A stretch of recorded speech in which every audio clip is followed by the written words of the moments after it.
소통이라는 단어가 주제가 되어서 한동안 그것이 이슈가 되었죠. 소통을 잘해야 되고 또 소통하기 위해서 여러 가지 얘기를 합니다만, 또 더불어서 커피숍도 많이 늘어났고 또 커피도 많이 판매가 되면서 사람들이 마주보고 얘기하고 하는 시간들이 많습니다만, 소통도 중요하지만 공감이 중요합니다. 공감. 때때로 우리는 말이 잘 통하는 사람을 만나고 싶기도 하지만 말이 없는 사람을 만나고 싶을 때도 있습니다.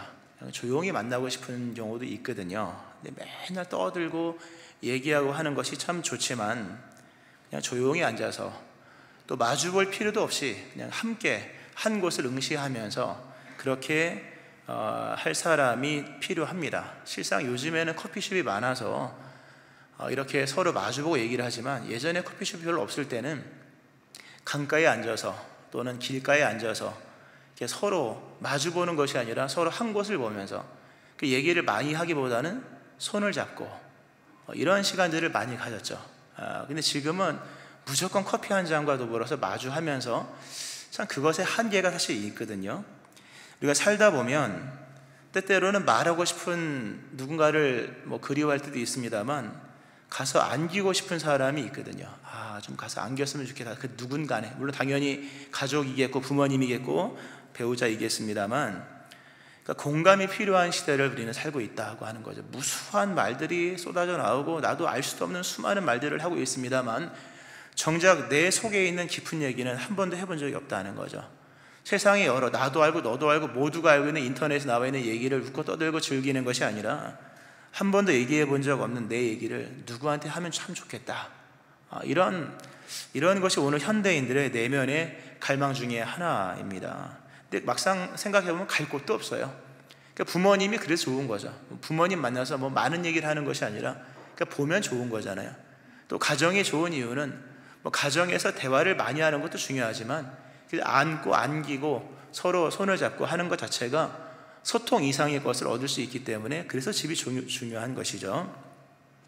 오늘 예수님이 바로 그 모든 것의 완성자이시다. 그리스도 예수, 우리에게 있는 예수님은 우리 연약함을 동정하지 못하실 리가 아니요 하면서, 예수님은 우리의 모든 것을 공감하신다, 이게 동정하신다고 하는 것이 이게 동료의식을 가지다라는 것입니다. 예수님은 우리를 자신의 동료처럼 생각을 합니다. 그리고 공감하신다. 이 동정한다라고 하는 건 좀 약한 단어고요. 공감한다는 단어가 좀 더 의미가 좀 적정한데요. 단순히 감정이입을 말하는 게 아닙니다. 즉, 저 사람이 얼마나 아플까 이 정도의 얘기를 하는 것이 아니라, 같은 경험을 통해서 느껴지는 공감을 말합니다. 그러니까 단순히 얼마나 힘들까가 아니라, 내가 힘들면 그도 힘든 거예요. 그 옛날 성경에는 체휼이라고 나왔죠. 몸으로 느끼는 긍휼. 네가 아프면 나도 아픈 것이다. 유명한 얘기잖아요. 그런 것처럼 그러한 단어로서 오늘 본문이 예수님께서 우리에게 공감하신다. 참 귀한 겁니다. 예수님은 우리의 모든 것을 공감하십니다. 그러므로 많은 말을 해야 들으시는 분이 아니라 그냥 오기만 하면 다 아시는 것이다. 만약 예수님이 우리에게 소통을 필요로 한다면 얼마나 할 말이 많겠습니까? 그러나 말하는 것도 피곤하거든요. 근데 예수님께서 우리의 모든 것을 다 연약함을 동정하신다. 특별히 연약함을 동정하신다. 우리가 연약함의 문제를 놓고 속 시원하게 얘기할 수 있는 사람은 사실 없습니다. 그래서 상담소를 찾아가고 이런 거잖아요. 우리의 강함을 얘기할 수 있고 우리가 잘하는 것을 얘기해서 박수를 받을 수 있을지 몰라도, 내 안에 있는 연약함의 문제라고 하는 것을 가지고 얘기했을 때 공감받기는 쉽지 않아요. 얘기하면 막 지적하고 뭐 때문이야 이것을 해야 돼 저것을 해야 돼 라고 얘기하는데, 예수님은 그런 분이 아니라 그냥 공감하시는 겁니다. 참 귀한 거죠.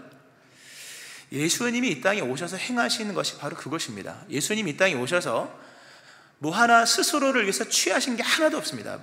하나님의 아들, 하나님의 본체도 버리고 아들됨의 권세도 버리고 온갖 부귀영화 다 버렸거든요. 심지어 목숨마저도 우리를 위해 내주셨다고 하셨는데, 예수님께서 유일하게 이 땅에서 자신의 것으로 삼으신 것이 한 가지가 있어요.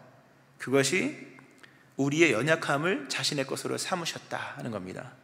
마태복음 8장에 보면 이런 말씀이 있습니다. 이는 선지자 이사야를 통하여 하신 말씀에 우리의 연약한 것을 친히 담당하시고 병을 짊어지셨도다 함을 이루려 하십니다.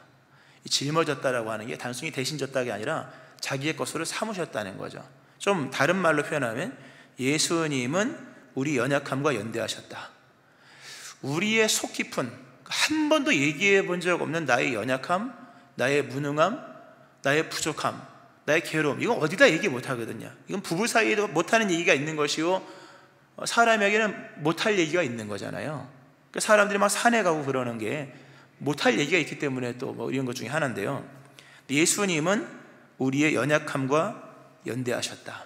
그리고 우리 연약함을 자신의 것으로 삼으셨다. 히브리서 2장에 이런 말씀이 있습니다. 자녀들은 혈과 육에 속하였음에 그도 예수님 또한 같은 모양으로 혈과 육을 함께 지니심은 이는 하나님의 일에 자비하고 신실한 대제사장이 되어 백성의 죄를 속량하려 하심이라. 그가 시험을 받아 고난을 당하셨은즉 시험받는 자들을 능히 도우실 수 있느니라. 예수님은 우리를 공감하시는데요, 우리의 강한 것들을 공감하시는 것만이 아니라 우리의 연약함들을 공감하신다는 거죠. 참 귀한 거죠. 연약함은 누구에게 쉽게 얘기할 수 없는 거잖아요. 얘기하면 막 가르치려고 하고 원인을 얘기하고 뭐 여러 얘기를 하는데 예수님은 공감하시는 것이다 라고 하는 거죠. 예수님이 우리 연약함을 공감하신다는 이것이 왜 이 말씀이 은혜일까? 우리 연약함을 공감하신 그분이 예수님이다. 예수님이 우리 연약함을 공감하신다는 것이 왜 은혜가 되는 것일까? 그 왜 은혜가 될까요? 나의 연약함을 문제 삼지 아니하고 그대로 공감하시는 것이 왜 은혜가 될까? 그것은 지금 당장이라도 예수님께로 나아갈 수 있기 때문입니다. 다른 말씀으로 바꿔 말씀드리면 꾸미지 않고 나아갈 수 있는 유일한 분. 세상에는요 다 꾸미고 나가야 됩니다. 자다 일어나서 나갈 수 있는 곳은 화장실밖에 없어요. 그죠? 다른 곳은 있는 모습 그대로 갈 수가 없습니다. 다 꾸미고 세수해 양치라 머리 감고 화장하고 옷 갈아입고 돈 챙겨서 가야 할 곳이 세상인 거예요. 그러나 연약함의 모습 그대로 자다 일어나서 정말 머리 산발되고 있는 모습 그대로 나가서 그렇게 해서 안길 수 있는 곳이 있다면 행복한 사람입니다. 근데 그런 곳이 별로 없죠. 근데 그분이 바로 예수님이죠. 어느 때든 있는 모습 그대로 꾸밈 없이 예수님께로 갈 수 있다 하는 거죠. 누가복음 15장에 보면 탕자의 비유가 나옵니다. 참 귀한 말씀이죠. 아버지의 재산을 가지고 의기양양하게 집을 나간 탕자. 처음에는 갈 곳이 엄청 많았죠. 엄청 많았어요. 근데 가다 보면 시간이 지나고 돈이 떨어지고 몸이 남루해지고 행색이 초라해지고 뭐 이 모양새가 갖춰지지 않는 때가 되면서부터 점점 갈 곳이 없어졌다는 거죠. 나중에 갈 곳이 없는 거예요. 돼지 우리간으로 가서는 거기서도 먹을 것을 주는 사람이 없더라. 왜 갈 곳이 없었을까? 갈 곳은 많았지만 돈이 없었기 때문이에요. 돈이 없고 행색에 남루하면 갈 곳이 별로 없습니다. 이 남루하고 초라하고 굶주림과 더러움과 거지 같은 모습 그대로 나갈 수 있는 곳을 찾아보니까 없는 거예요. 연약함에 내가 정말 연약할 때 내가 어디로 갈까 생각해보면 갈 곳이 있나? 그것이 있는 분은 행복한 사람이요, 그 갈 곳이 예수님이라고 믿어지면 믿음의 사람이에요. 이 탕자가 이렇게 갈 곳이 없을 때 도대체 이 모습이 이 거지 같은 모습으로 꾸미지 않고 갈 수 있는 곳이 어디 있을까? 한 곳밖에 없었죠. 아버지. 아버지는 참 좋은 분이에요. 그러니까 아버지 앞으로 꾸미지 않고 있는 모습 그대로 거지 같은 모습으로 갔죠. 그게 바로 연약함을 공감하시는 분에게서 우리가 얻을 수 있는 은혜입니다. 예수님은 꾸밈없이 갈 수 있는 분이에요. 예수님이 그런 말씀하시죠. 성경 그런 말씀하시죠. 오라 너희 목마른 자들아 물로 나오라 돈 없는 자도 오라. 버스를 타려면 하다못해 차비를 내야 되고 지하철을 탈 때도 돈을 내야 되고 돈이 없이는 갈 수 있는 곳이 없죠. 그런데 예수님은 돈 없는 자도 오라. 오늘 예수님 공감하시면서 그러면서 우리에게 말씀하시는 것이 은혜의 보좌 앞으로 담대히 나오라. 아주 용기 있게 나오라는 거죠. 근데 가만히 생각해 보세요. 이 담대함이라고 하는 것은, 원래 본래 담대함이라고 하는 것은 준비된 사람만이 누릴 수 있는 특권입니다. 준비된 사람은요 늘 당당하죠. 공부를 많이 한 학생은 시험 날이 기다려져요. 그죠? 공부 잘하시는 분들, 공부를 많이 한 사람은 시험 날이 기다려지거든요. 뭔가 준비를 당당하게 한 사람은 그 당일 날이 기다려지게 돼 있는 겁니다. 그러므로 담대함이라고 하는 것은 준비된 사람만이 누리는 특권인데, 오늘 본문에는 하나님께 나갈 때 담대하게 나가래요. 말도 안 되는 얘기죠. 누가 준비된 모습으로 하나님께 담대히 나갈 수 있겠습니까? 그러나 담대히 나갈 수 있는 것이 가능한 것은 우리 예수님이 우리의 연약함을 공감하시기 때문이에요. 즉 이 모습 이대로 하나도 안 꾸미고 남루한 모습 그대로 나가서도 우리를 맞아주는 분이 예수님이시기 때문에 준비 없이 갈 수 있는 유일한 곳, 바로 우리 연약함을 공감하시는 분 예수님이에요. 이 모습 이대로 달려가시기를 축원합니다. 뭐 꾸밀 것도 없어요. 뭘 꾸밉니까? 그대로 나오는 거죠. 이렇게 예수님께서 우리를 공감하시고 특별히 연약함을 공감하심으로 우리에게 용기가 생기는 거죠. 그러므로 그런 믿음으로 주님께 나갈 때 우리에게 베푸시는 은총이 두 가지가 있는데, 하나는 긍휼하심이고 또 하나는 때를 따라 돕는 은혜를 얻는다는 거죠. 하나씩 설명을 드리면, 예수님이 우리를 공감하심으로 우리가 용기 있게 나가면 우리에게 긍휼하심을 허락하십니다. 오늘 말씀에 보면 그러므로 우리는 긍휼하심을 받고 때를 따라 돕는 은혜를 얻기 위하여, 그러니까 하나님께 예수님을 의지하고 하나님께 나가면 하나님께서 우리에게 긍휼을 베풀어 주신다는 거예요. 이게 진짜 큰 복입니다. 우리는 예수님께 와서 뭐 돈 달라, 뭐 달라, 맨날 달라 그러기만 하잖아요. 근데 진짜 우리에게 필요한 것은 긍휼이에요. 이 긍휼이라는 단어는 불쌍히 여긴다는 뜻이죠. 당연히 자비롭게 여기다. 근데 이게 하나님께 나가면 우리가 긍휼히 여기신다는 의미가 뭐냐 할 때 이런 의미가 있는 거예요. 누가복음 15장의 탕자의 비유, 아까 말씀드렸던 탕자가 갈 곳 없어 방황할 때 유일하게 이 모습 이대로 돈 없이 갈 수 있는 곳은 아버지 구민이 아버지께 갑니다. 그러니까 거지 같은 모습으로 가는 거죠. 거지죠. 근데 성경에 보면요, 아들이 아버지께로 올 때 성경에 보면 아직도 거리가 먼데 아버지가 그를 보고 측은히 여겨 달려가 목을 안고 입을 맞추니, 이렇게 나옵니다. 귀한 말씀이에요. 아버지가 아들을 봤습니다. 완전 거지죠. 근데 내 자식이라는 게 분명했습니다. 거리가 멀었는데 아버지 마음속에 측은히 여기는 마음이 솟구쳤다는 거죠. 아들을 본 순간 아버지의 마음에 가장 먼저 치솟았던 것이 측은함이었다는 거죠. 이게 무슨 얘기냐면요, 아들이 잘못한 것이 하나도 생각나지 않았다는 겁니다. 이 측은함이라고 하는 것은 굉장히 주관적인 마음이고요, 비합리적인 거잖아요. 이건 철저히 감정해석입니다. 측은한 마음이 들었다는 것은 더 이상 아들이 잘못한 것이 일체 생각나지 않았다는 거죠. 아들을 본 순간 저놈이 이게 안 됐다는 거죠. 절대 그 생각이 들지 않았고 아들이 잃어버린 재산도 생각나지 않았다는 거죠. 또한 아들이 이후에 집에 돌아와서 어떻게 살지도 생각나지 않은 겁니다. 그러니까 측은히 여긴다는 마음은요, 다른 것이 전혀 문제가 되지 않는다는 거죠. 측은히 여기는 마음이 드는 순간 더 이상 다른 것은 물을 필요도 없고 묻고 싶지도 않고 생각나지도 않는 거예요. 이게 은혜입니다. 아버지의 마음에는 오직 하나의 마음, 불쌍히 여기는 마음만 솟는 거죠. 뒤에 더 이상 합리적인 질문, 그럼 이 아들이 어떻게 될 것이냐, 돈을 얼마를 잃어버리냐, 나중에 뭘 하고, 이거는요 복음이 아닙니다. 하나님께로 나갈 때 하나님이 우리를 불쌍히 여기신다, 긍휼히 여기신다. 하나님이 베푸신 은총의 최고 중의 은총은 우리를 긍휼히 여겨주시는 거예요. 이 말은 하나님께서 더 이상 다른 것을 우리에게 묻지 않겠다는 얘기입니다. 다른 것 일체 묻지 않겠다. 오늘 본문이요, 이게 지금 14절부터 읽었잖아요. 12절, 원래 12절부터 읽어야 되는 거예요. 12절부터 읽을까 말까, 본문을 12절부터 잡을까 말까 하다가 12절은 떼어놓고 앉아봤는데요, 12절에 뭐가 나오냐면 말씀의 합리성이 나옵니다. 말씀의 원칙이 나와요. 하나님의 말씀은 살아있고 활력이 있어 좌우의 날선 어떤 것보다도 예리하여 혼과 영과 및 관절과 골수를 찔러 쪼개기까지 하며 또 마음의 생각과 뜻을 판단하니 지으신 것이 하나도 그 앞에 나타나지 않음이 없고 우리의 결산을 받으실 이의 눈앞에 만물이 벌거벗은 것 같이 드러나니라. 무서운 말씀이죠. 하나님의 말씀이요, 애누리 없이 합리적으로 공의롭게 원칙적으로 들이댄다는 거죠. 하나님 말씀이. 그러면 다 죽는 겁니다, 여러분. 이 말씀 가지고 만약에 제대로 한번 만약에 12절 말씀을 하면요, 말씀으로 치명적인 상을 입는 거예요. 치명상을 입는 거예요. 다 죽어나가는 거예요.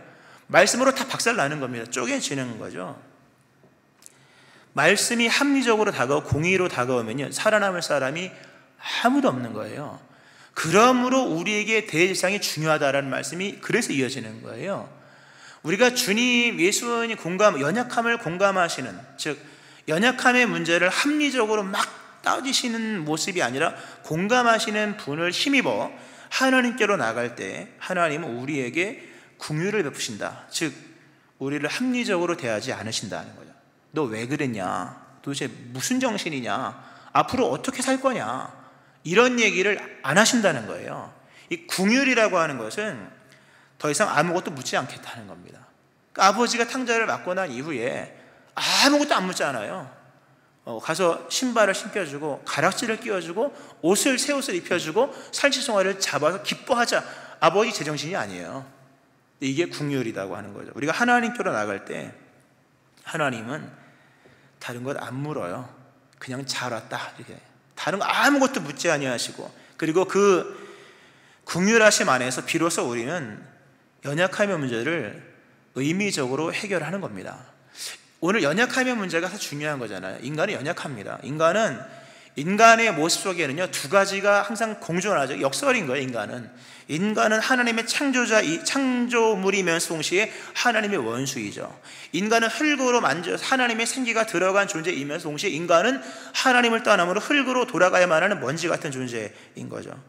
인간은 합리이면서도 불합리이고 사랑하면서도 이기적인 거잖아요. 인간은 연약함의 문제는요, 이게 해결될 수 없는 문제입니다. 그런데 우리를 궁일히 여기시는 하나님을 향해 나아갈 때 그분이 나를 궁일히 여겨주심으로, 즉 다른 것을 문제 삼지 아니하심으로 연약함을 문제 삼지 않는 이상 연약함은 문제가 되지 않는다는 거예요. 중요한 얘기입니다. 정죄 없음도 그거잖아요. 죄가 없다는 얘기가 아니라 죄를 언급하지 않는다는 겁니다. 그분이 나를 궁일히 여기시고 나의 연약함을 언급하지 않는 이상 나의 연약함은 더 이상 문제되지 않는다. 그러므로 연약함을 문제 삼지 아니하므로 연약함은 더 이상 나에게 문제가 되지 않는다는 거예요.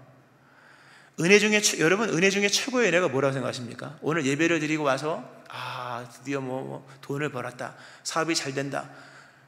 여러분, 은혜 중에 최고의 은혜는 내가 그분에게서 무언가를 받는 것이 아니라 내가 그분에게 받아들여졌다는 것이 은혜예요. 잘 믿고 깨닫기를 축원합니다. 내가 뭘 받는 게 은혜가 아니라 그분에게 내가 받아들여졌다는 게 은혜인 거예요. 내 연약함의 문제를 강함으로 해결하셨다는 것이 아니라 나의 연약함을 그분이 공감하신다는 것이 은혜인 거예요. 우리가 얼마나 부족합니까, 여러분? 인생 50 넘게 살면 알지 않습니까? 이거 안 변하거든요, 여러분. 안 변합니다. 어쩌다 좋아질 뿐이지. 그런데 하나님께서 그리스도 예수 안에서 나를 그대로 받아들여 주셨다. 이게 은혜죠. 뭘 받았다 안 받았다느니, 받으면 뭐 할 겁니까? 없어질 건데. 나라는 연약한 존재, 이렇게 부족한 나를 하나님이 받아들여 주셨다. 무엇으로? 긍휼하심으로. 최고의 은혜, 아주 최고의 은혜입니다. 이 은혜 받기를 축원합니다. 이어서 주신 은혜가 때를 따라 돕는 은혜죠. 참 귀한 은혜. 이 때를 따라 돕는 은혜, 이 때를 따라 유카이로스, 유라고 하는 헬라어는 좋다, 옳게 이런 뜻입니다. 좋은, 옳은 뜻이에요. 거기다 카이로스, 때죠. 좋은 때를 맞이한다는 겁니다. 우리를 연약함을 공감하시는, 그러므로 아무 때나 오라는 거죠. 미루지 말고 오라는 거예요. 너 연약함 만회하고 오는 것이 아니라 그대로 지금 오면 하나님이 너에게 긍휼을 베푸실 거야. 또 하나는 너에게 때를 따라 돕는 은혜를 주실 거야. 은혜는 시간적인 것. 인간이라는 존재는요, 하나는 장소요, 하나는 시간입니다. 아무리 대단한 인간도요, 사막에 던져놓으면 죽게 돼 있는 거죠. 그러니까 좋은 환경이 중요하고, 또 하나 뭡니까? 시간이죠. 인간이라는 존재는 시간과 장소죠. 이거 너무나도 당연한 얘기죠. 시간을 놓쳐버리면 인생은 행복하지 않습니다. 근데 예수님께로 나아가면 하나님께서 우리에게 베푸시는 종이 때를 따라 돕는 은혜, 적시에 베푸시는 은혜가 있다는 거죠.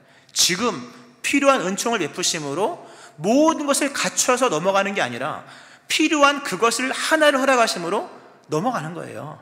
이 적시 또는 좋은 때, 마침 바로 그때, 이런 뜻이거든요. 이 은혜를 통해서 우리는 가장 좋은 인생을 사는 거예요. 여러분의 인생이 가장 좋은 인생 되기 위해서는 이만큼 쌓아놓는 게 아닌 거예요. 오늘 필요한 그 은혜를 적시에 받으면 여러분은 부족한 것이 없는 거예요. 세상 사람들이 이걸 모르니까 막 쌓아놓고 살려고 그러잖아요. 그 인생이 무겁죠. 얼마나 끌고 갈 게 많습니까? 근데 성경은 그런 게 아니라 우리에게 필요한 은혜를 그때 허락하심으로 그때 모든 것이 만족이 되고 넘어갈 수 있게 되는 거죠. 그러니까 우리가 믿음 생활하면서요, 넘어지고 쓰러질 때가 많았음에도 그럼에도 이렇게 믿음을 지키고 나름의 정직함이 있고 나름의 승리가 있었던 것은 그때마다 은혜가 있기 때문이에요. 오늘 여러분의 삶 속에 은혜가 필요한 분이 있을 겁니다. 지체하지 말고 주님께 나가면 적시에 필요한 은혜를 주십니다. 그 은혜 가운데서 여러분은 오늘도 승리하는 거예요. 그 은혜로 말미암아 지금도 배부르게 되는 거예요. 쌀을 이렇게 많이 쌓아놓는다고 배부른 게 아니라 배고플 때 밥 먹으면 되는 거잖아요. 그 은혜를 주신다. 그러니까 때를 따라 돕는 은혜를 때에 맞게 허락하시는 은혜를 허락하신다는 거죠. 말씀을 좀 정리를 하면서요, 이것이 가능하게 될 수 있었던 것은 예수님이 계시기 때문이에요. 예수님과 긴밀해야 됩니다. 예수님과의 관계가 정상적이어야 돼요. 예수님과의 관계가 긍정적이 된다는 거죠. 오늘 본문 예수님을 설명하기를 우리에게 큰 대제사장이 계시니 승천하시니 곧 하나님의 아들 예수시라, 이렇게 나옵니다. 히브리서가 본문이죠. 예수님이 누구시냐, 로마서에도 예수님이 누구신가에 대한 기독론이 나오고 마가복음에도 나오고 요한복음에도 나오고 다 이렇게 복음서마다 나름의 초점이 있습니다. 근데 제일 은혜로운 기독론은 사실 히브리서입니다. 히브리서에서 말씀하는 예수님은 대제사장 예수님이시오 승천하신 예수님이시다. 예수님이 승천하신 날이 올해의 기독교 절기상으로 계산을 해보면요, 이번 주 목요일이에요. 5월 26일 예수님이 승천하신 날이죠. 개신교에서는 예수님 승천일을 별로 중요하게 여기지 않습니다만 어쨌든 사도행전에 승천하시잖아요. 올해의 날짜 절기를 계산해보면 5월 26일 목요일날 예수님이 승천하신 날입니다. 그리고 열흘 뒤에 6월 5일이죠. 성령 강림절. 승천하시고 열흘 있다 성령 오시잖아요. 그렇게 돼. 이번 주가 승천일이 있어요. 이 목요일이. 예수님이 누구냐? 오늘 본문에서 승천하신 분이다. 근데 대제사장이다. 이게 어떤 의미가 있느냐 하면요, 구약적 개념입니다. 구약에서 죄인들을 대신하는 유일한 대변자가 대제사장이에요. 한 명밖에 없어요. 제사장은 많아도 하나 죄인을 대신하여 하나님과 중재하는 역할을 하는 그 중재자분은 대제사장 한 분밖에 없는 거죠. 근데 그 역할을 예수님이 하신 거예요. 그 대제사장이 집례를 잘하고, 구약적으로 집례를 잘해서 뜰에서 번제단에 속죄제를 드리고 여러 제사를 성공적으로 드리면요, 지성소로 들어갑니다. 거기서 분향을 하고 하나님이 흠양하시면 그때 지성소로 들어가는 거예요. 뜰에서 성소로 지성소로 모든 제사가 제대로 속죄가 마무리가 되고 하나님과 화목이 되고 모든 것이 마무리가 되면 그 지성소는요, 은혜의 보좌가 됩니다. 그러니까 시은소, 은혜가 시작되는 장소, 시은소 또는 시은좌, 은혜가 시작되는 보좌, 이렇게 설명하는 거예요.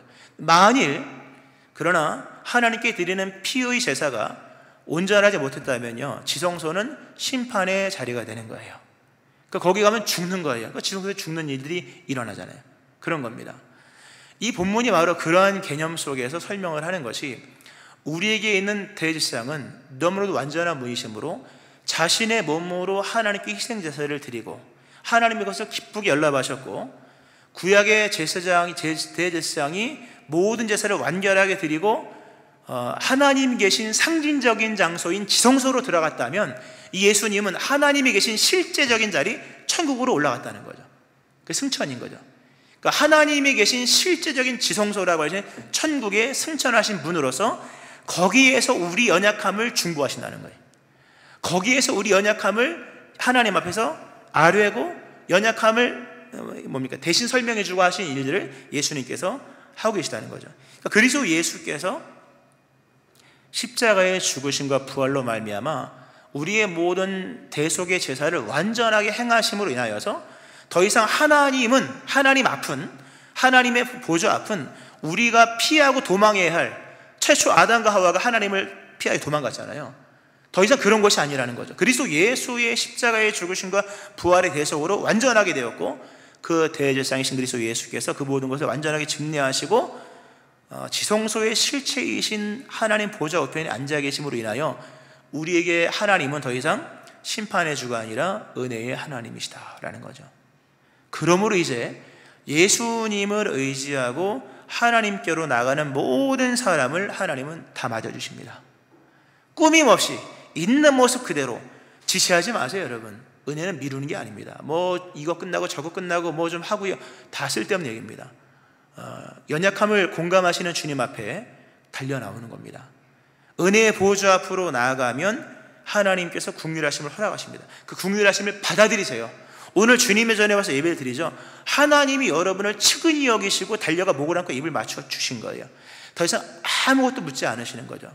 그 측은히 여기심을 받아들이고, 그리고 하나님께서 오늘 때를 따라 주시는 은혜를 베푸실 겁니다. 이 은혜를 받아 누리면 되는 겁니다. 말씀 맺겠습니다. 은혜의 보좌 앞으로 나아가야 합니다. 특별히 우리의 믿는 도리를 굳게 잡을지어다. 즉 그리스도 예수를 향한 신앙 고백을 분명히 하세요. 믿는 도리를 굳게 잡을지어다. 이게 재미있는 표현이요, 집요하게 달라붙어라 하는 뜻이에요. 집요하게 달라붙어라. 믿는 도리를 굳게 잡을지어다. 집요하게 달라붙어라. 누구에게? 예수님께 달라붙기를 축원합니다. 집요하게 달라붙는 거죠. 계속해서 굳게 붙잡으라는 뜻이에요. 실패했습니까? 차단이 참소합니까? 본인 보기에 스스로 부끄럽습니까? 십자가를 집요하게 붙잡으시게 됩니다. 거기에 열려있는 새로운 살 길을 향해서 달려나가는 겁니다. 더 이상 미루지 마세요. 용기를 가지고 주님께로 달려나갈 때 하나님은 여러분에게 긍휼을 베푸시고 필요한 은혜를 허락하십니다. 오늘 여러분에게 새로운 기회가 주어졌고, 오늘은 여러분을 위한 새로운 날입니다. 십자가로 열어놓으신 길은 바로 여러분을 위한 길입니다. 그러므로 때를 따라 돕는 은혜를 얻기 위하여, 긍휼하심을 얻기 위하여 은혜의 보좌 앞으로 다시금 결단하여 달려나가는 여러분 되어지기를 주의 이름으로 축원합니다. 아멘. 기도하시겠습니다. 우리 연약함을 동정하시는 예수님으로 인하여 꾸밈없이 나갑니다. 있는 모습 그대로 나아갈 수 있는 곳이 하나님의 보좌 앞이므로 준비되지 않았으나 준비 없이도 맞아주시는 주님이심으로 담대하게 나아갑니다. 하나님이 우리에게 긍휼이라고 하는 크신 은총을 베푸심으로, 즉 말씀의 합리로 묻지 아니하심으로 우리가 주님 앞에 섭니다. 하나님, 오늘 이 말씀을 붙잡고 이 말씀을 집요하게 붙잡으며 이 말씀에 집요하게 달라붙는 마음으로 다시금 결단하여 주님께로 나가는 모든 심령들, 긍휼과 때를 따라 돕는 은총을 허락하여 주옵소서. 감사드리며 예수님 이름으로 기도합니다. 아멘.